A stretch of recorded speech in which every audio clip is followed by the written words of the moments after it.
अनहोनी रात में आपका स्वागत है। तो चलिए बढ़ते हैं आज की इस कहानी की ओर। छुट्टी का एक दिन सुबह सुबह नित्य कर्म से फारिग होकर मैं टीवी देख रहा था। इतने में मेरे दोस्त का फोन आया कि चलो आज उसके साथ उसके फार्म हाउस पर चलते हैं, वहाँ पर छुट्टी का पूरा एंजॉय करेंगे। इस प्रकार का प्रोग्राम बनाकर हम तीन दोस्त उसकी नई गाड़ी में उसके फार्म हाउस पर जाने के लिए चल पड़े। उसका फार्म हाउस दिल्ली से तकरीबन 80 किलोमीटर दूर पलवल के पास था। जो रास्ते में हमने फार्म पर खाने के लिए पलवल से वहाँ के मशहूर पेड़े पैक करा लिया और तकरीबन दिल्ली से 1.5 घंटा ड्राइव कर हम उसके फार्म हाउस पर पहुंच गए। जहां पहुंचकर पता चला कि वहां पर रहने वाला नौकर अपने गांव गया हुआ है, जो अचानक रात में ही उसके गांव में कोई एक्सपायर हो गया था। हम अपने पास मौजूद दूसरी चाबी से फार्म का गेट खोल अंदर चले गए। वहां पहुंचते पहुंचते दिन के 11 बज गए थे। उस भाई का फार्म हाउस एक शमशान घाट के पास में था। पता नहीं उस दिन फार्म हाउस में अंदर जाते समय मुझे अजीब सी फीलिंग आ रही थी, जो मैंने अपने दोस्तों के साथ शेयर की, पर उन्होंने मेरी बात को मजाक में उड़ा दिया। वहां रेस्ट करने के बाद हम स्विमिंग पूल में नहाने चले गए, जो लगातार 2-3 घंटे नहाने के बाद आकर रूम में लेट गए। वो वापस बातें करने लगे।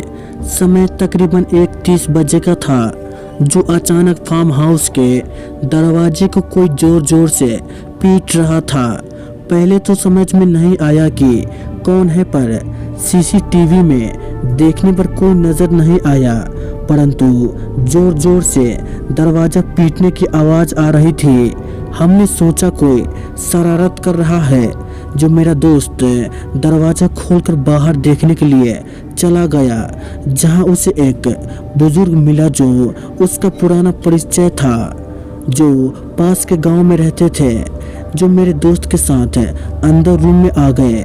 हम सभी ने उसको नमस्कार किया। मैंने उनसे चाय पीने के लिए पूछा।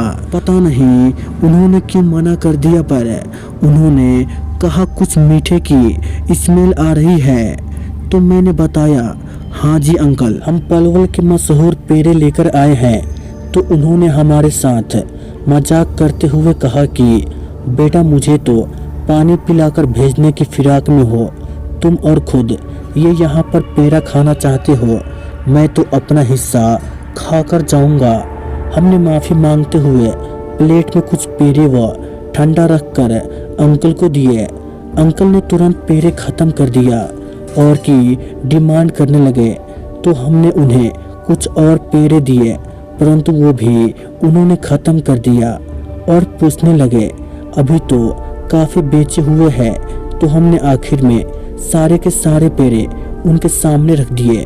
वो उन्हें तुरंत ख़त्म की है और उठकर वापस चल दिए। हमें बड़ा अजीब सा लगा। जब हमने उन्हें आवाज़ देने की कोशिश की तो उन्होंने नहीं सुनी।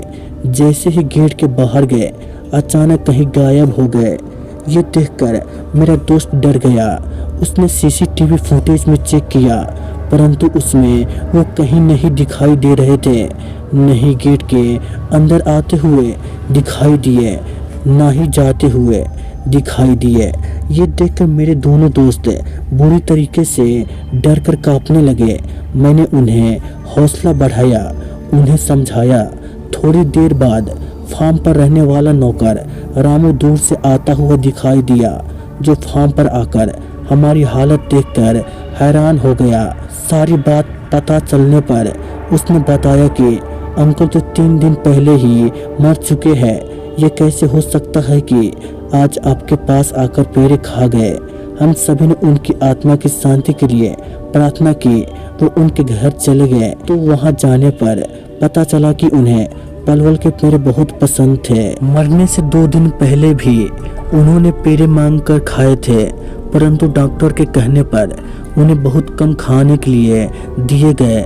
तब हमारी समझ में आया कि वो हमारे पास क्यों आए थे। वहाँ पर हाथ जोड़कर हम तीनों दोस्त दिल्ली के लिए निकल पड़े।